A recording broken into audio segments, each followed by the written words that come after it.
Marjo. Juju. Donc, bienvenue à tous à ce nouvel épisode de Sors de ma tête. Cette semaine, on a un épisode qui va porter sur le mouvement #MeToo ou #Moi aussi. Donc, c'est un épisode qui a été déclenché justement suite à la vague de dénonciation qu'il y a eu. C'est un mouvement qui a pris de l'expansion en 2020 sur nos réseaux sociaux, puis on voulait faire le point dans cet épisode-ci. On veut quand même vous faire un trigger warning parce que c'est quand même un sujet qui est assez difficile. Donc, on va parler de viol, d'agression sexuelle, de violence à caractère sexuel. Donc, c'est quand même un sujet qui est assez difficile. Donc, on vous encourage à skipper cet épisode si vous vous sentez moins bien parce que notre objectif, ce n'est pas de vous faire réagir négativement, émotionnellement. Donc, on préfère vous en avertir avant que vous initiez l'écoute de cet épisode-là. Et qui de mieux pour discuter de ce sujet avec que Juliette Bélanger-C, donc qui est présentement étudiante en criminologie, donc qui a été très, très active dans la vague de dénonciation de 2020. Et puis, on est très, très contente de la recevoir parce que pour une première fois, ça nous a permis de tester donc une formule à 3 personnes. Donc, Juliette, on avait décidé qu'elle faisait office d'experte et de créatrice de contenu. Donc, elle fait un double rôle. Et puis, donc, on est très, très contente d'avoir eu la chance d'essayer cette formule grâce à nos partenaires, donc les Fonds de recherche du Québec et le studio Viva Santé mentale. Et comme dans tous les épisodes, on vous encourage bien sûr à continuer la conversation, la discussion sur les sujets qu'on va avoir abordés, mais aussi sur d'autres sujets qui sont reliés parce qu'on n'a pas eu le temps de parler de tout.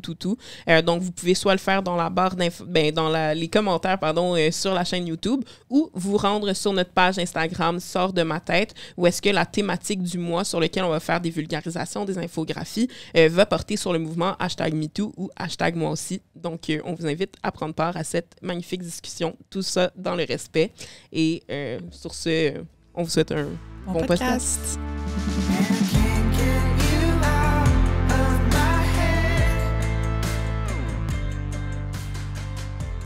Donc, le mouvement MeToo existe depuis quand même très, très longtemps, mais en 2020, il a vraiment été mis de l'avant à travers les différents médias sociaux. Mm-hmm. Ça a ramassé vraiment une grosse vague de dénonciations de personnes célèbres et non célèbres, donc vraiment de tout genre. Puis aujourd'hui, on souhaitait faire le point sur le mouvement qui a marqué beaucoup de personnes et qui continue de le faire, surtout dans l'actualité du moment, 2 ans plus tard. Oui, puis dans le fond, on va discuter de l'évolution de ces mouvements sociaux-là qui ont été sur les réseaux. Donc, c'est vraiment là qu'on les a vécus le plus particulièrement le mouvement #MeToo, #Moi aussi, et son impact sur la santé mentale. C'est sûr, avec nul autre que Juliette Bélanger-Charpentier. On est vraiment content de t'avoir aujourd'hui avec nous pour prendre part à la discussion. C'est très réciproque. Merci pour l'invitation. De rien. Puis, on commence toujours notre podcast avec quelque chose d'un peu plus léger parce qu'on sait que c'est quand même un sujet qui est quand même assez lourd. Ouais.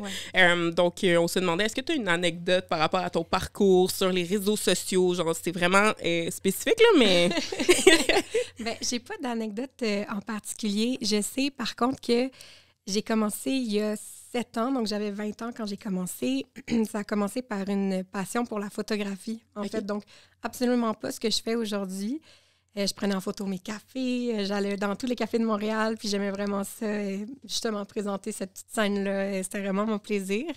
Puis, tranquillement, avec le temps, c'est sûr que c'est devenu très différent.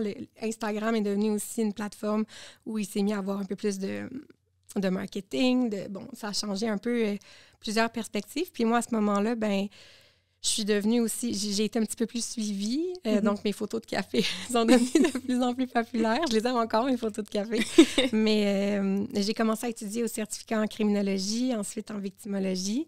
Puis est arrivée finalement la vague de dénonciation à l'été 2020. Puis c'est à ce moment-là que je me suis dit, mon Dieu, j'ai tellement d'informations, j'ai pas toutes les réponses, mais j'ai plusieurs clés. J'étudie plusieurs choses que, manifestement, le mot victimologie, je pense qu'encore aujourd'hui, c'est pas tout à fait commun. Un petit peu plus maintenant, heureusement, mais fait que je me suis dit, je vais joindre l'utile à l'agréable. J'ai une certaine... j'essaie toujours entre communauté et audience, mais j'ai une certaine voix, j'ai un certain pouvoir d'influence, entre guillemets. Je me suis dit, je vais l'utiliser. Donc, tout ça est parti de photographie et finalement, je me suis dit, pourquoi pas justement utiliser ma plateforme puis rendre ça un petit peu plus axée sur ce que je fais à l'école aussi. Donc maintenant, j'essaie de garder un équilibre, mais c'est un peu ça mon parcours. C'est le fun. Récemment, je pense que j'ai vu que tu as recommencé à mettre des photos puis autre chose que juste le texte. Fait que c'est le fun. On dirait que tu as comme ramené un peu ta passion sur ta page. Ouais. Je vais comme me réapproprier un peu cette plateforme-là, finalement, parce que c'est venu avec plusieurs responsabilités aussi d'avoir un pas un petit peu plus psychosocial. Puis on dirait que là, j'essaie de trouver, de valser finalement entre ce qui me fait du bien puis ce qu'il faut qu'il sorte vraiment. Puis cette espèce d'équilibre-là. Ah, c'est fun. Puis j'aime ça, café, en plus. J'avais là, tu me pognes par les sentiments. Puis j'avais essayé de me partir juste une petite page Instagram personnelle, de juste aller dans les différents cafés, puis de rater comment j'appréciais le café là-bas. Puis j'ai flop complètement. J'ai comme toute la volonté du monde, là. J'ai créé le compte. J'ai suivi des gens. Il y a des gens qui ont commencé à me suivre. J'avais fait une belle petite description. Puis, c'était pendant la pandémie en plus. Fait que j'étais comme, c'est tout ce qu'on a à faire, là. Aller prendre des cafés, puis sortir, puis aller dans les parcs avec. C'est vrai. Puis juste... le projet... Oui, à travers tous les projets qui étaient couramment en cours, celui-là a pris le bord assez vite. Mais au moins, tu peux reprendre ton compte si ça tente à nouveau. Oui, exact. Ça reste une passion pour toi, le café. Oui, mais je suis contente, on s'en reparlera. Je t'ai montré mon setup chez nous. Oui, je veux tout savoir. Est-ce que c'était ton anecdote? Ça donnait tellement bien. Chanceuse! Là, il faut que je pense à mon anecdote. Mais moi, c'est pas vraiment une anecdote. C'est juste que les réseaux sociaux m'ont fait réaliser à quel point je suis vieille. Puis là, je sais, les gens vont me regarder, ils vont être comme, OK, relax. Je demande à ma petite sœur de m'aider sur Instagram, savoir comment faire une story, ajouter de la musique, ajouter un lieu, tout ça. Fait que c'est pas une anecdote en soi, mais c'est de voir à quel point ça va tellement vite, tout ça. Puis au départ, j'étais comme, je faisais partie de la gang de « Oh non, moi, je veux pas de réseau, non. » Finalement, tout se passe là. Fait que pas le choix, là, si tu veux faire de la vulgarisation scientifique, d'aller vers ça. Puis là, on tente peut-être TikTok et on est déjà, en ce moment, on est comme « What? » Je suis admirative parce que moi, TikTok, là, c'est... non. Non, en tout cas, jusqu'après... Là, on est ici, là, on est en juillet 2022, mais je sais pas, dans quelques semaines, on s'en reparlera peut-être, mais pour l'instant, je résiste. Mais tu vois, à date, nous, c'est un peu comme la page. J'ai essayé de partir sur le café. J'ai créé le compte, je l'ai sur mon cell, puis je reçois les courriels TikTok user numéro tant, il y a telle personne de le contenu pourrait vous intéresser. Je suis juste comme, non. Non, quand même pas, c'est quoi encore? Puis on est comme, OK. On a la volonté, mais après, on a toujours une excuse pour pas le commencer. Non, c'est ça, je comprends. Travailler là-dessus. Merci. Donc, je propose qu'on commence un peu dans le sujet. Donc, ça va être des gros sujets. Donc, on va quand même commencer par te demander des définitions, juste pour être sûr qu'on est toutes sur la même page. Puis, on va commencer en force avec, est-ce que tu peux nous donner la définition de violence sexuelle? C'est tellement difficile de définir les violences à caractère sexuel, puis ça englobe énormément de termes différents. Dans les médias, on va entendre beaucoup, par exemple, les mots abus sexuels, viol encore, on entend contact sexuel, agression sexuelle. Donc, c'est très difficile de départager finalement, puis souvent, ça tient uniquement à des nuances, surtout légales, en fait.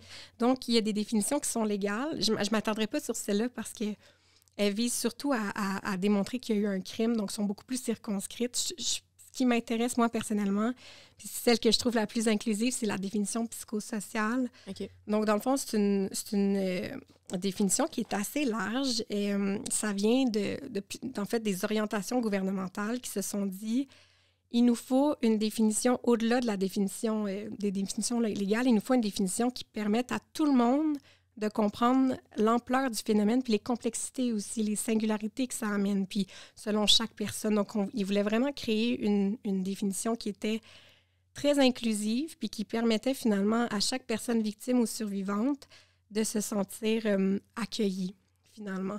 Donc, ça donne une définition qui est assez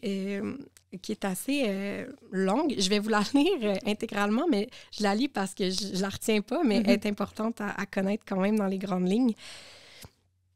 Donc, ça va comme suit.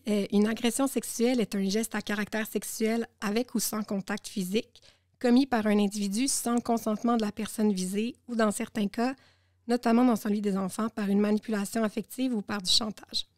Il s'agit d'un acte visant à assujettir une autre personne à ses propres désirs par un abus de pouvoir, par l'utilisation de la force ou de la contrainte, ou sous la menace implicite ou explicite. Une agression sexuelle porte atteinte aux droits fondamentaux, notamment à l'intégrité physique et psychologique et à la sécurité de la personne. Donc, la définition s'applique peu importe l'âge, le sexe, la culture, la religion et l'orientation sexuelle de la personne victime ou de l'agresseur sexuel, peu importe le type de geste à caractère sexuel posé et le lieu ou le milieu de vie dans lequel il a été fait, et quelle que soit la nature du lien existant entre la personne victime et l'agresseur sexuel. On parle d'une agression sexuelle lorsqu'on utilise certaines autres expressions telles que viol, abus sexuel, infraction sexuelle, contact sexuel, inceste, prostitution et pornographie juvénile. Donc, c'est vraiment une définition qui est assez imposante, qui est assez large. Donc, c'est vraiment l'idée que tout le monde puisse trouver son chemin à travers cette définition-là. Puis, dans le fond, les termes qui sont les plus souvent utilisés dans le milieu de l'intervention psychosociale puis de la recherche scientifique, c'est agression sexuelle, agression à caractère sexuel puis violence sexuelle. Donc, c'est ça. Dans le fond, contrairement aux définitions légales, les définitions psychosociales visent à être inclusives. Je pense que j'ai dit inclusive 15 fois depuis le début. Et à identifier aussi toutes les formes de violence sexuelle. On entend encore beaucoup le mot viol, le mot abus sexuel. C'est des termes qui tendent à être de moins en moins utilisés pour plusieurs raisons. Okay. Juste parce que je trouve ça intéressant, les mots abus sexuel, mais maintenant, on préfère les mots justement, violence sexuelle, agression à caractère sexuel. Dans le fond, les abus sexuels, c'est un terme spécifique à la loi de la protection de la jeunesse, qui est un article de loi qui a été écrit en 1979.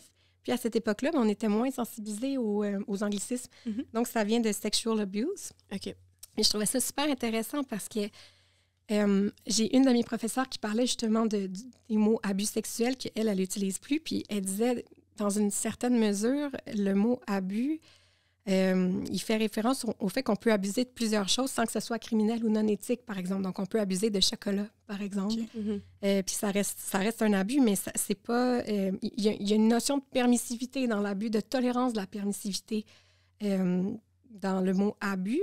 Puis je trouvais son analyse intéressante parce que... c'est ça, elle dit, quand on abuse du chocolat, on dénote une certaine permissivité qui est tolérée. Mm-hmm. Donc, quand on parle de violence à caractère sexuel à l'endroit d'un enfant, ça ne devrait pas être toléré. Donc, il ne s'agit pas de dire que la loi de la protection de la jeunesse endosse la tolérance des abus, vraiment pas. Mais ça explique un peu mieux pourquoi les instances gouvernementales se sont dirigées vers certains thèmes plus généraux, oui, que celui qu'on peut trouver finalement dans certains vieux articles, finalement. Est-ce que ça banalisait? Est-ce que le terme abus banalisait un peu? C'est un peu ça, puis ça réfère vraiment comme particulièrement aussi dans un contexte où il y a des abus en lien avec les enfants. Donc, on veut vraiment comme le plus possible généraliser pour inclure le plus possible justement que là, en ce moment, je pense qu'ils choisissent le terme agression sexuelle. Donc, ça vient ratisser là, tous les types de violence à caractère sexuel. Fait que oui, il y a cette idée de minimiser, de banaliser. Les mots sont vraiment, vraiment importants là, de ce que je comprends dans toutes ces définitions-là. Comme le mot, justement, le terme viol, ça a été utilisé en droit criminel canadien jusqu'en 1983, donc comme hier. Ouais. Puis ça a été remplacé encore une fois par le terme agression sexuelle. Dans le fond, c'est l'idée aussi d'avoir tout le même vocabulaire qu'on travaille dans l'intervention ou dans la recherche scientifique. Comme c'est vraiment l'idée d'avoir les mêmes codes. Dans le fond, le terme viol, ça référait uniquement à un acte où il y avait pénétration par le sexe de l'homme dans le sexe de la femme. Ah, OK. Donc, c'était que ça. Puis pas très inclusif. Non, exactement. Exact. Puis en plus, à cette époque-là, le législateur, donc la personne en charge d'émettre les lois, avait créé ce qu'on appelle l'exception maritale. Donc, un homme... Je ris, mais pour ne pas pleurer. Oui, c'est ça.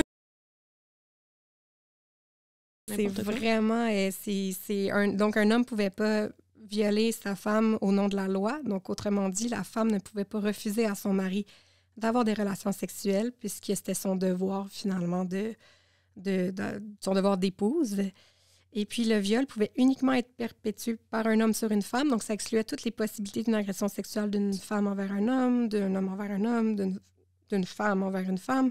Donc, tous les autres gestes de nature sexuelle commis sans le consentement, comme en tout cas tout le reste, en fait, C'était des crimes qui étaient, dans le fond, qui appartenaient aux attentats à la pudeur, dans le fond. Puis c'était vraiment beaucoup plus difficile à ce moment-là d'être reconnu coupable. OK.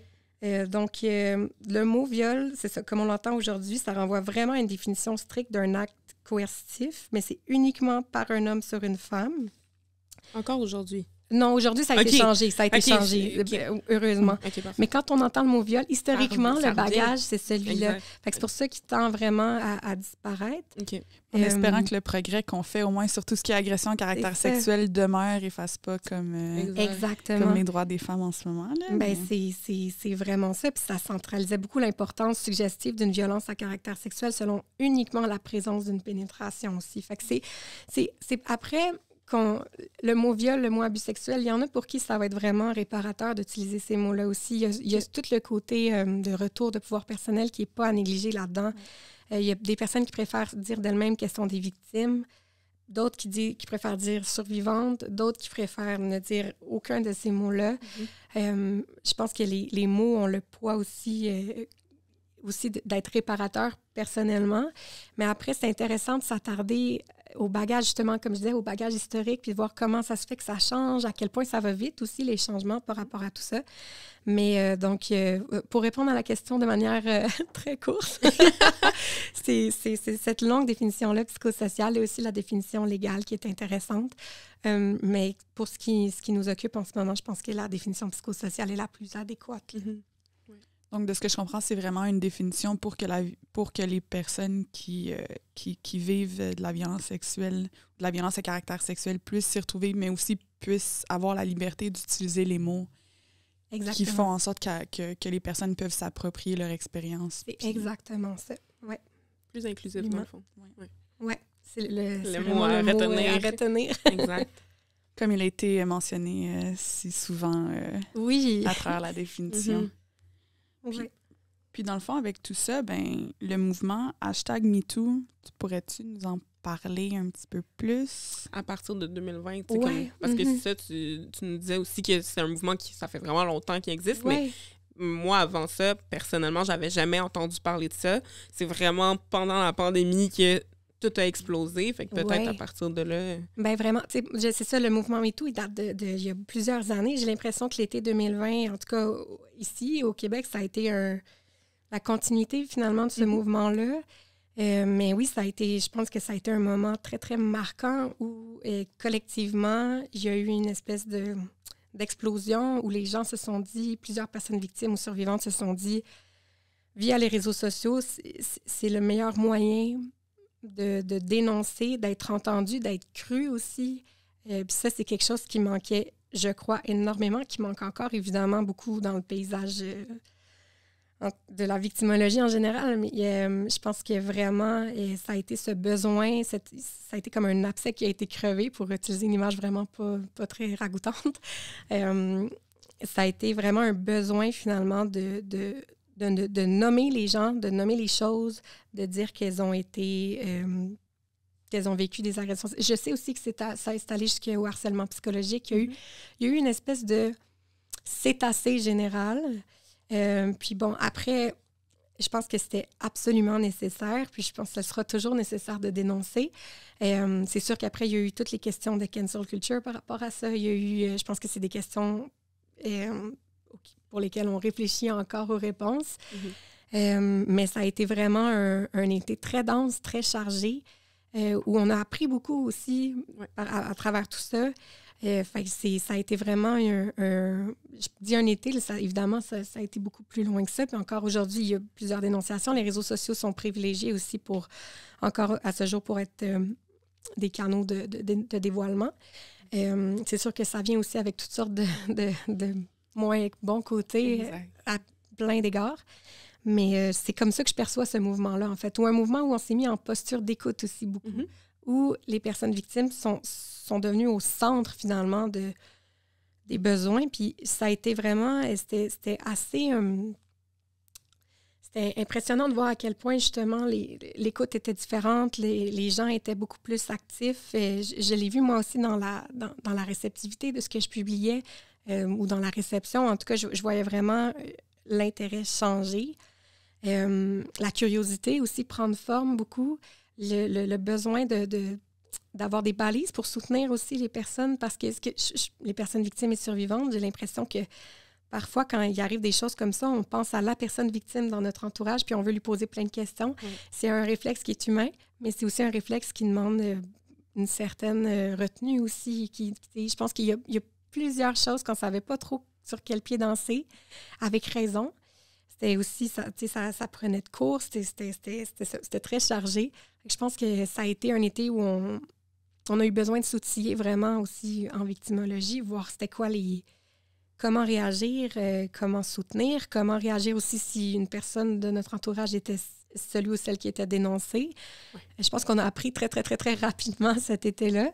Puis après, je pense que là, on continue de réfléchir encore à travers tout ça. C'est ça, je pense, qui est intéressant aussi, étant donné que notre spécialisation un peu à moi puis à Justine, c'est vraiment tout ce qui est stress, trauma, puis ça inclut ce qu'on qualifie de trauma interpersonnel, ce qui peut impliquer des violences à caractère sexuel. Puis justement, ce que tu viens de mentionner, l'idée de, mais quand quelqu'un te dit qu'ils ont vécu ce genre d'expérience-là, ton premier réflexe, c'est de poser des questions. Oui. Mais en tout ce qui est troubles de stress post-traumatique, troubles de l'adaptation, tous ces diagnostics-là qui peuvent en résulter, on parle beaucoup de pensées intrusives, de flashbacks, de ce qu'on appelle des triggers. Puis des fois, en ayant des très bonnes intentions, mais si la personne ne se sent pas prête à en parler, puis se sent pas mieux avec tout ça, mais tu peux réactiver des choses, des symptômes qui sont pas négligeables, puis qui sont vraiment, qui peuvent apporter son lot de détresse psychologique aussi. Juste tout voir ça sur les réseaux sociaux. C'est ça, j'allais dire. C'est ça qui était frappant, parce que, tu sais, c'est pas tout le monde qui est à l'aise d'aller se mettre de l'avant puis dire oui, moi, ça m'est arrivé. Mais juste le fait de voir ça, tu sais, moi, j'ouvrais ma page Facebook, mon Instagram, c'était juste ça que je voyais. Puis, tu sais, c'était pas des pages normalement qui faisaient ce genre de contenu-là. Fait que c'est facile de dire désabonne-toi, mais c'est plein de monde là, qui venait se mettre au grand jour comme ça. Puis ça peut venir trigger, comme tu dis, d'autres personnes qui, eux, n'étaient pas prêts à revivre ça là, à ce moment-là. Vraiment. Non, je pense que ça a été aussi... Il y a eu beaucoup de déclencheurs aussi, justement. Des fois, c'était non sollicité, c'était imposé. Exact. C'est sûr que ça vient jouer dans des... Vraiment, en tout cas, si quelqu'un a un bagage traumatique, par exemple, puis j'y pense souvent, avec toute l'actualité à laquelle on est exposé ces temps-ci, je peux imaginer, ou en tout cas, j'ose imaginer comment ça doit être extrêmement difficile. Et ça doit jouer sur des ondes sensibles, d'ouvrir son compte Instagram, puis d'être vraiment de se voir imposer les avis des autres, les commentaires des autres. Puis c'est ça aussi, il y a beaucoup, on est exposé beaucoup au phénomène de seconde victimisation, de victimisation secondaire, qui est l'idée justement qui appartient un peu au phénomène de victim blaming, dans le fond, où c'est vraiment tout et n'importe qui juge, qui va responsabiliser la personne victime, qui va remettre en question ses réactions, ses besoins. Donc ça, c'est extrêmement porteur de déclencheur, surtout si tu connais la personne qui commente. Puis ça, je pense que j'avais une amie qui disait récemment, Amber Heard ne verra pas vos commentaires, mais vos amis proches qui ont peut-être vécu un événement traumatique vont avoir accès à ces commentaires-là. Puis évidemment, ça crée pas un climat de confiance pour la suite. Fait que c'est intéressant aussi de lire qu'est-ce qui se passe avec cette perspective-là, de dire, faut faire attention quand même à ce qu'on partage, puis à tout le moins écrire des trigger warnings quand il y en a, tu sais. Au moins, comme sécuriser le plus possible ce qu'on partage au meilleur de ce qu'on peut aussi. Oui, parce qu'on met beaucoup de responsabilités, puis on en avait parlé dans le passé aussi sur justement le fait d'avoir une communauté, le fait d'avoir une audience, ça vient avec son lot de responsabilités. Il faut rester conscient que tout ce que tu partages atteint des masses quand même importantes. Mais c'est un super bon point que j'avais pas nécessairement pensé avant, mais peu importe c'est quoi ton audience, même si c'est tes gens proches, ça a un impact. Oui. C'est important de garder ça en tête. Oui, vraiment. Vraiment.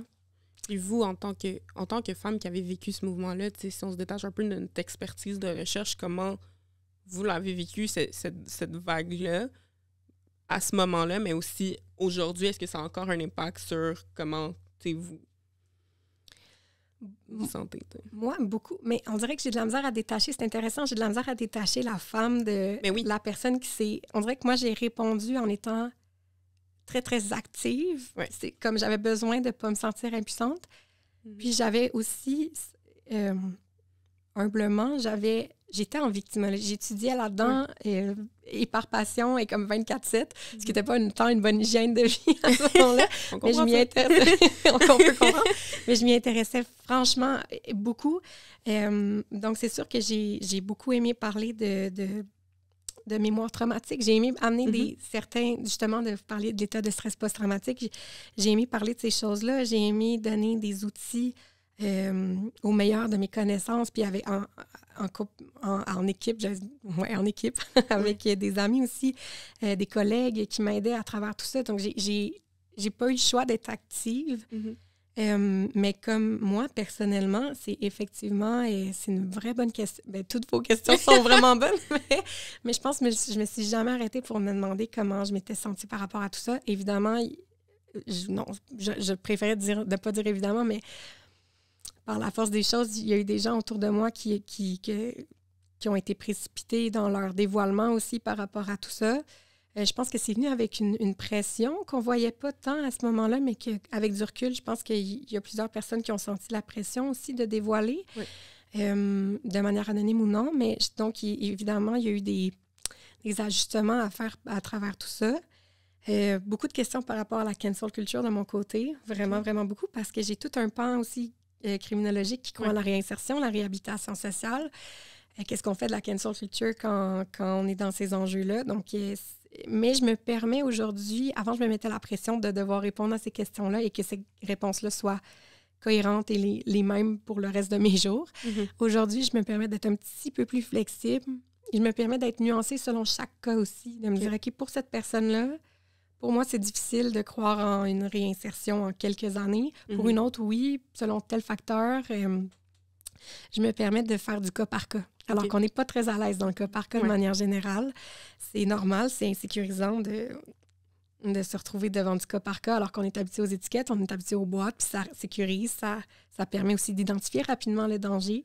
Mais je me permets d'être incohérente parfois aussi. Fait que je pense que ça, c'est c'est le résultat qui est encore en mouvement. Mais sur le coup, je pense que la réponse, ça a été d'être proactive. Puis, tu sais, là, dans les premières semaines, là, je mangeais presque plus. J'étais vraiment toujours en train de créer du contenu. C'était super... C'était élevant aussi, malgré le contexte assez terrible, mais c'était élevant de voir que, justement, la posture d'écoute était présente. Les gens en demandaient. Ça a créé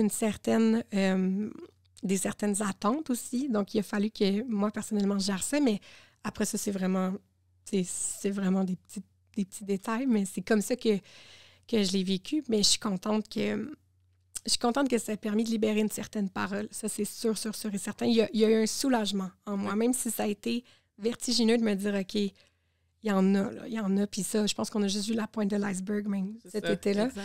Mais je me suis dit, OK, au moins il y a comme une rage collective en ce moment, puis il y a une posture d'écoute aussi collective.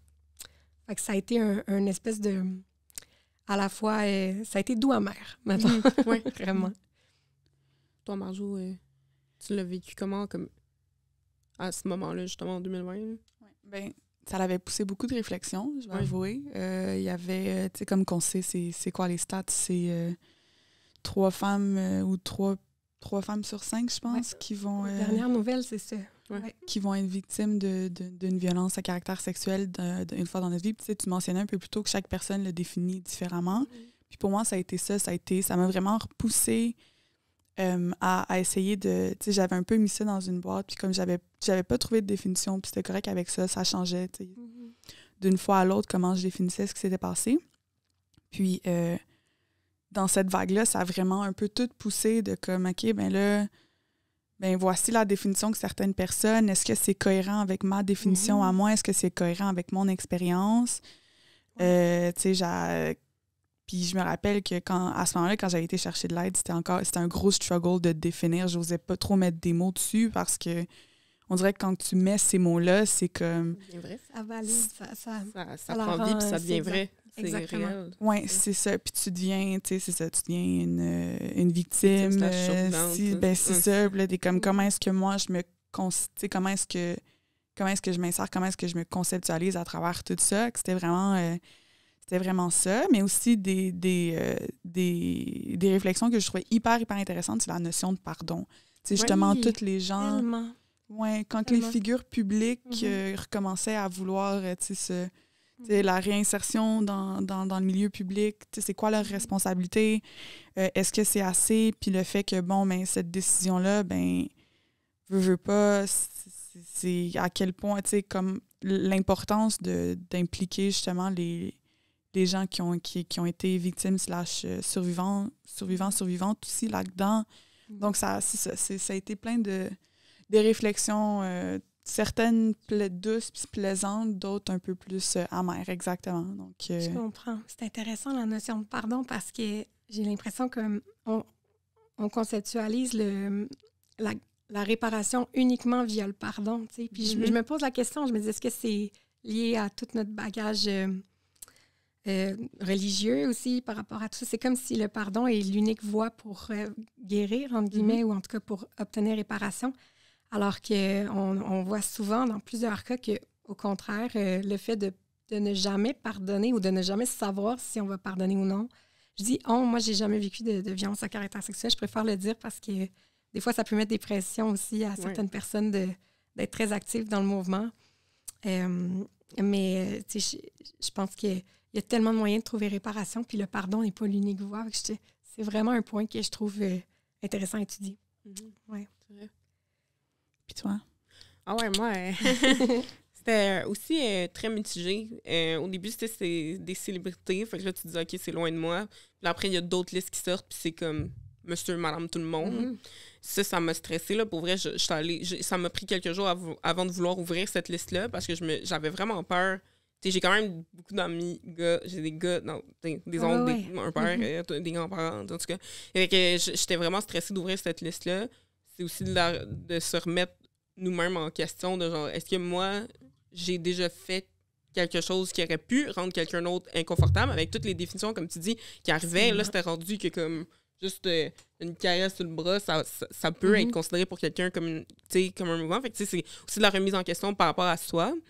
Puis ouais, je dirais que la liste, ça m'a comme un peu... là, moi, je fais beaucoup d'anxiété dans la vie. Là, fait que ça, c'était quelque chose anxiogène. Puis je me disais déjà, je me voyais trop loin. Là, j'étais comme, OK, si je connais quelqu'un sur la liste, qu'est-ce qu'on fait? Finalement, il n'y a personne que je connaissais sur la liste. Bon point. Mais ça m'a obligée aussi d'aller voir justement plus de ressources, de comprendre ce mouvement-là aussi, qui a encore des impacts aujourd'hui là, sur comment aussi je perçois comme... Tout. Mais on dirait que... C'est comme si on est dans un état d'hypervigilance aussi, j'ai l'impression, en ce moment. Puis c'est sûr aussi qu'il y a une différence entre c'est sûr qu'il y a une différence entre quelqu'un qui me siffle dans la rue ou quelqu'un qui me touche une fesse, mais au final, ce que je trouve intéressant aussi, c'est que selon chaque personne, selon le bagage de tout le monde, la gravité objective d'une violence à caractère sexuel définit pas la gravité ou la sévérité des symptômes. C'est ça que la personne va vivre. C'est vraiment... je pense que ça a été une notion à restructurer beaucoup à ce moment-là. Puis encore aujourd'hui, mais oui.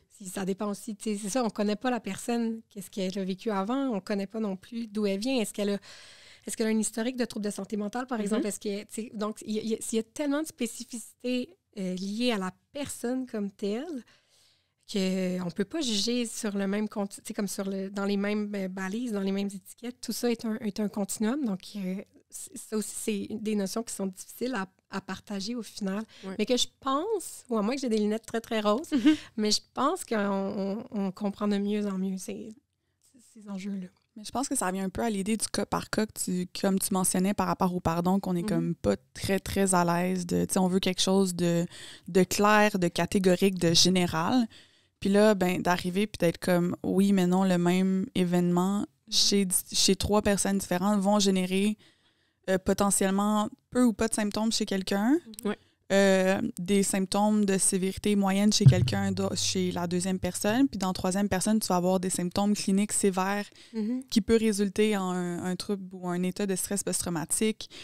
Puis la personne va vivre avec ces symptômes-là très, très sévères pendant des années, si c'est pas la vie en entier. Puis sont toutes valides, ces trois-là. Exactement. C'est ça l'affaire. Puis c'est ça qui est difficile, c'est de reconnaître que comme toutes ces réactions-là sont valides. Puis c'est ça aussi, des fois, je pense, qui était intense, c'était l'invalidation. Absolument. Puis que ce soit personnel ou à travers, même, comme tu disais tantôt, là, l'importance ou comme l'importance des commentaires que toi, tu fais, puis que tes amis voient. Mais un ami proche à qui, en un moment donné, tu auras envie de t'ouvrir, puis tu vois juste que, comme, ben là, franchement, tu t'es juste fait pogner une fesse. Pourquoi tu overreact comme ça? C'est moins pire que l'autre.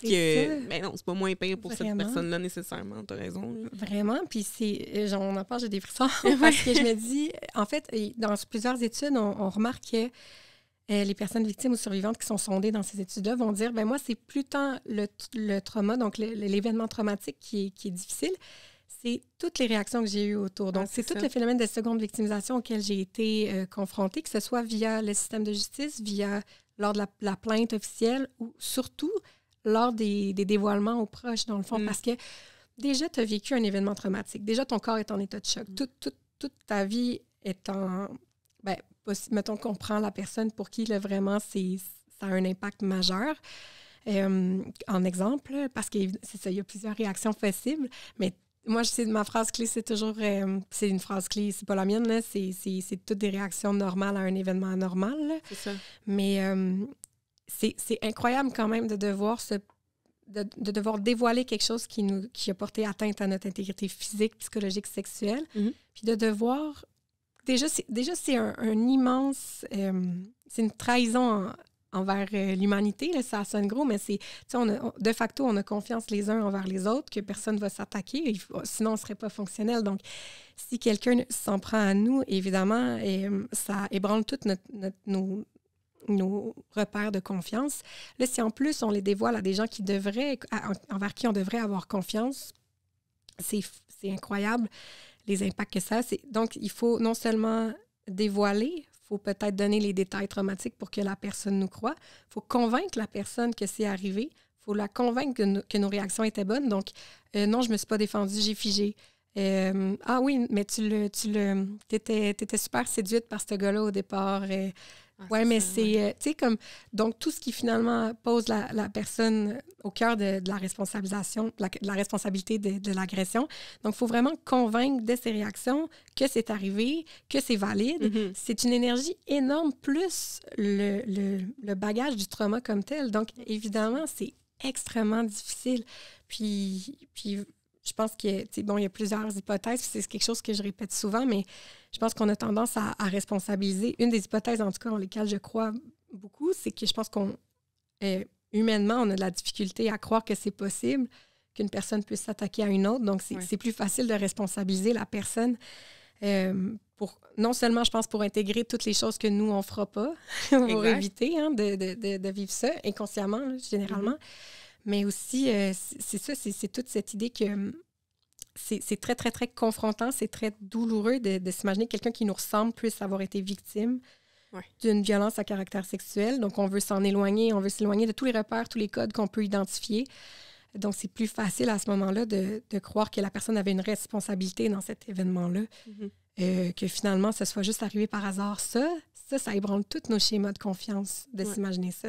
Donc, là, je parle dans un cas où ça serait un hasard, mais évidemment, là, il y a toutes les questions parce que dans l'essentiel des agressions à caractère sexuel, c'est souvent une personne connue, la personne victime ou survivante. Mais bref, en tout cas, cette idée-là de perte de confiance puis de devoir justement convaincre, de seconde victimisation, c'est toutes des choses qui sont très, très dommageables dans le retour de pouvoir personnel, dans la réparation. Puis c'est des choses qui sont essentielles, finalement, à une bonne réparation.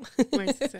Fait que, assurer un filet de sécurité sociale, c'est la base. Donc, quand c'est nos proches, en plus, qui ont ces commentaires-là, c'est d'autant plus... j'ai l'impression que ça creuse, finalement, les symptômes, ça creuse la détresse. Puis c'est pas nécessaire, tu sais. C'est ça aussi, tu sais. Donc, quand quelqu'un nous fait un dévoilement, ça peut être extrêmement exigeant à recevoir.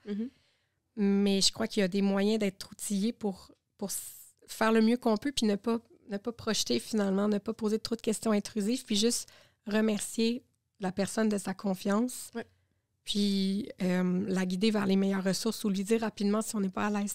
Là, je dis ça, ça a l'air beau, là, c'est facile à dire, mais je pense qu'une clé, en tout cas, vraiment importante dans une meilleure réception, c'est d'être outillé pour recevoir ce genre de dévoilement-là, même si humainement, c'est extrêmement difficile, là, on s'entend. Là. Mais voilà, je suis passionnée. Je suis enflammée par cette ça paraît. Ça paraît, c'est ça qui est le fun. Puis là, moi, je pense que je vais dropper une bombe, là. Fait que sentez-vous bien à l'aise de pas vous sentir en mesure de répondre ou quoi que ce soit.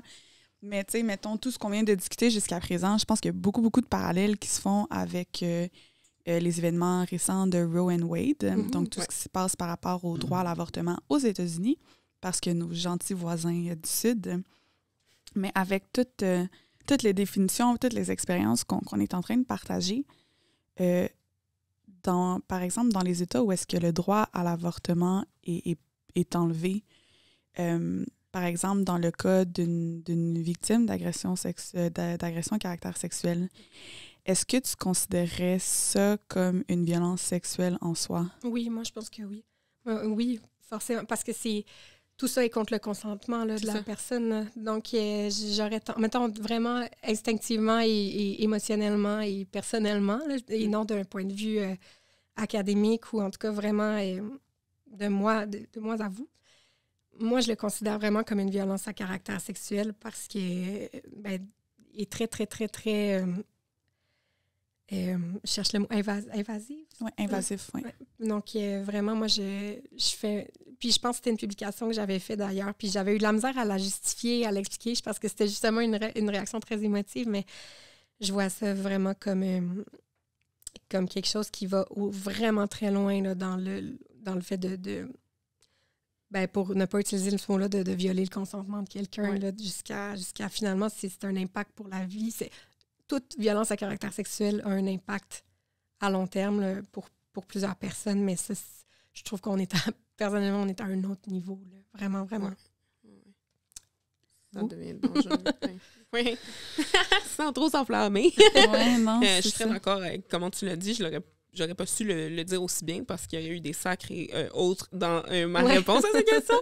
Je suis encore à vif sur cette décision-là. Je lis encore des cas d'agression sexuelle en ce moment dans ces États-là qu'ils ont enlevé ça direct quand c'est arrivé.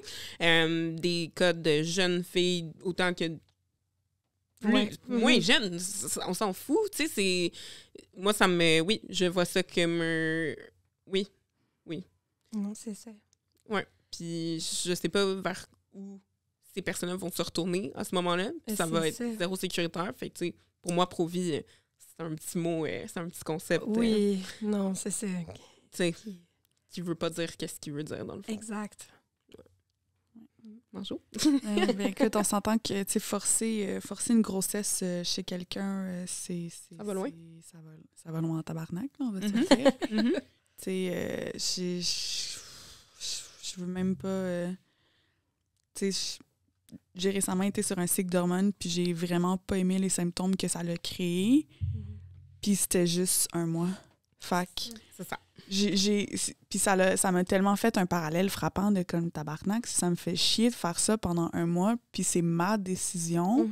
Imagine aller à travers toutes plein d'étapes comme ça, donc ces changements hormonaux-là pendant 3 mois, la grossesse complète pendant 9 mois, contre ton consentement. C'est ça. C'est contre ton gré du début à la fin.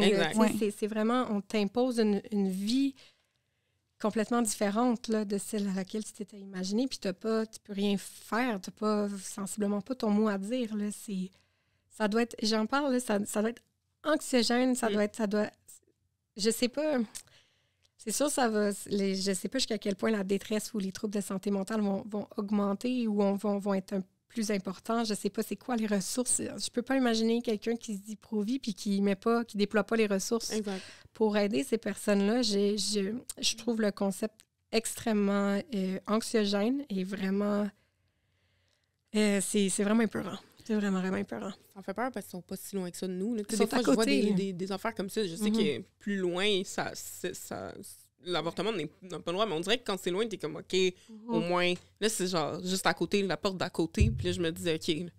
Souvent, nous, le Canada, on suit de très proche. Ça, là. Fait que je suis comme, yeah. Ah non, c'est pas vertigineux. rassurant, c'est pas Vraiment, rassurant. vraiment, vraiment. C'est tout ce que ça implique aussi en termes de comment est-ce qu'on concevoir le corps féminin. Ouais. Ouais. Puis tout ce qui est le contrôle de ce corps-là. En tout cas, c'est un peu... ça peut aller loin, puis c'est vraiment... ça a été... Je pense que... Oui, tu sais, je suis encore en réaction. Je pense que, tu sais, un peu comme t'expliquais, là, c'est énormément d'informations à processer en ce moment. Ça va l'être longtemps.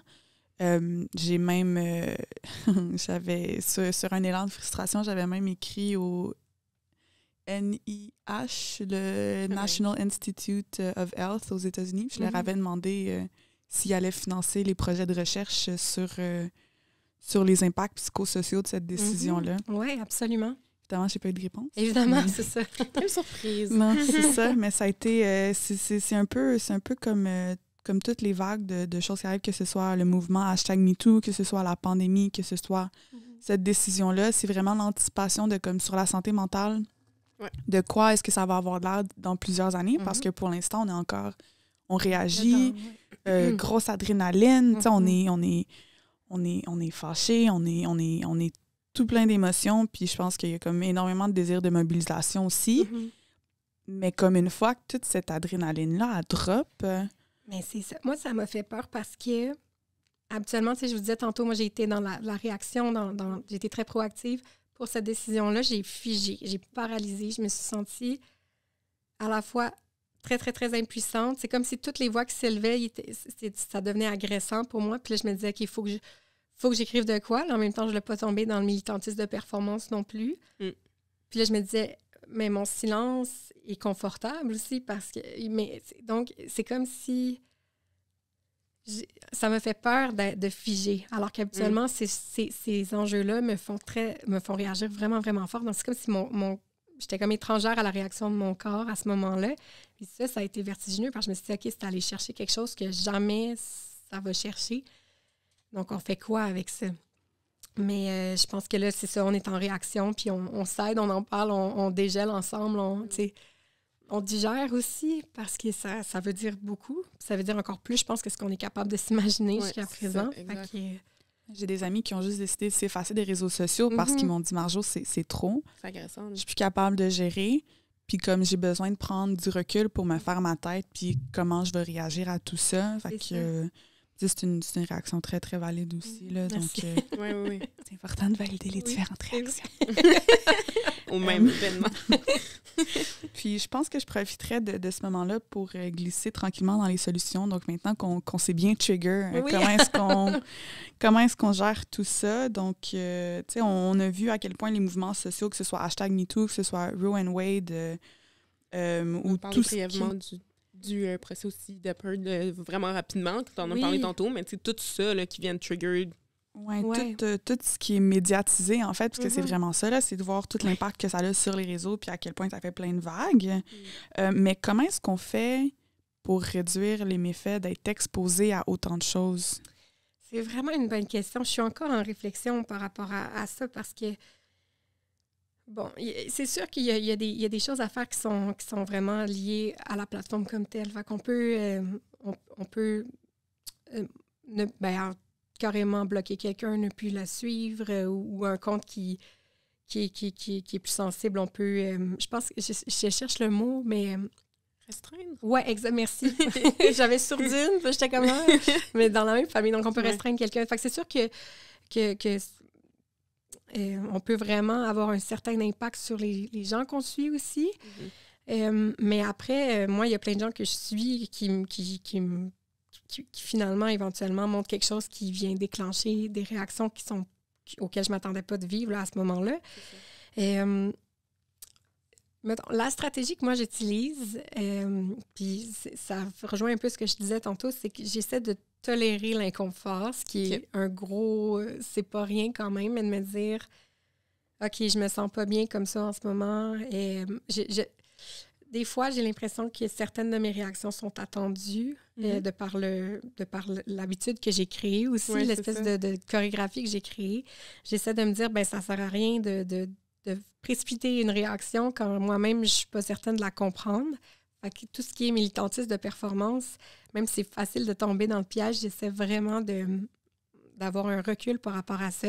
Je pense que c'est l'idée, pour moi, ce qui est le mieux, c'est d'écouter vraiment c'est quoi le vrai besoin au moment précis. Est-ce que c'est d'en parler? Est-ce que c'est de se retirer? Est-ce que c'est de réagir très fort? Est-ce que c'est de lire? Est-ce que c'est de s'informer?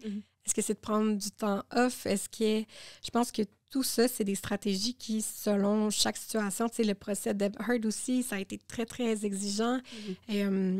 Puis déjà, quelques semaines après, je commence à dégager des leviers de compréhension aussi par rapport à, justement, aux définitions. Je me disais qu'il y a peut-être un besoin de compréhension, d'éducation sur les relations toxiques, entre guillemets, puis est-ce que ce n'est pas vraiment... C'est la différence entre la violence conjugale et les relations toxiques, puis quelle est la différence qui n'existe pas, en tout cas, entre les deux, mon sens.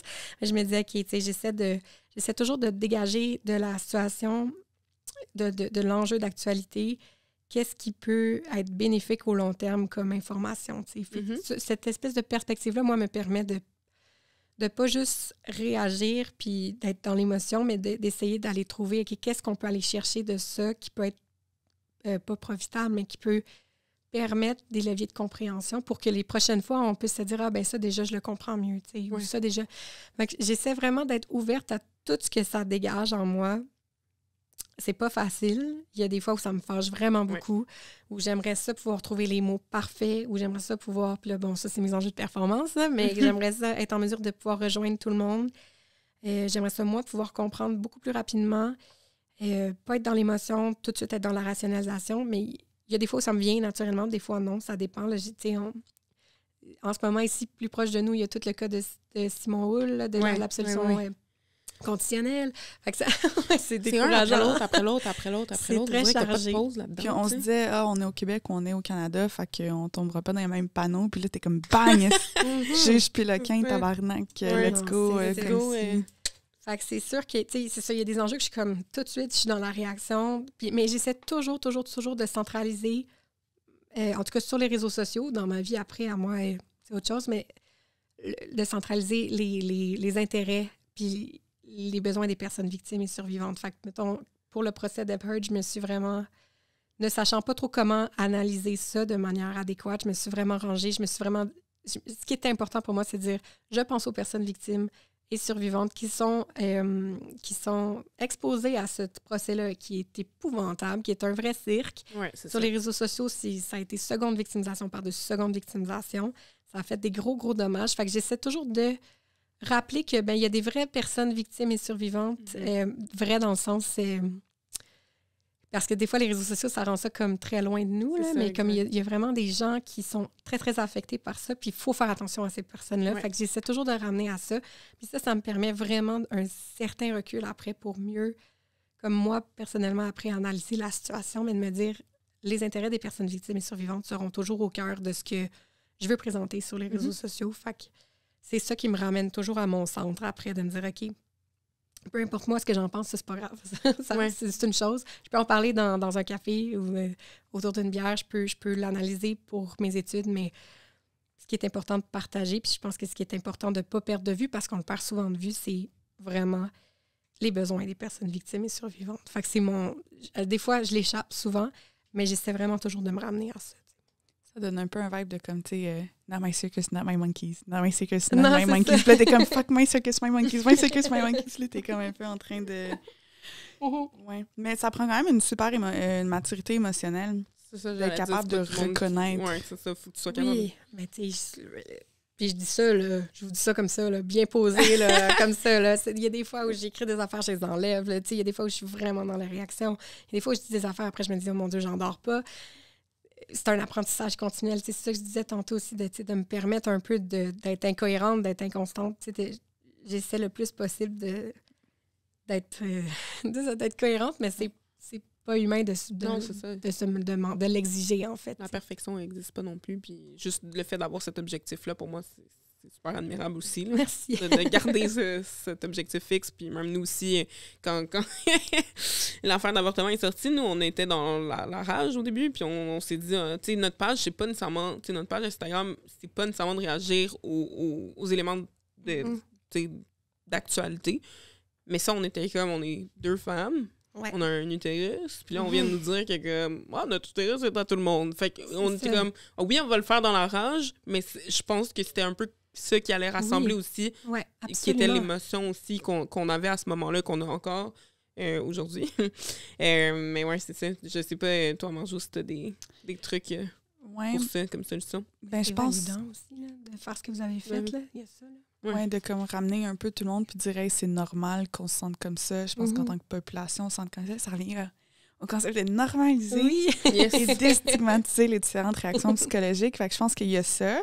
Mais je pense qu'un gros truc qui englobe ce que tu as mentionné un peu, puis bon, qui prend énormément de travail et parfois de la thérapie aussi, c'est d'être capable de pratiquer l'autocompassion. Absolument. Amen.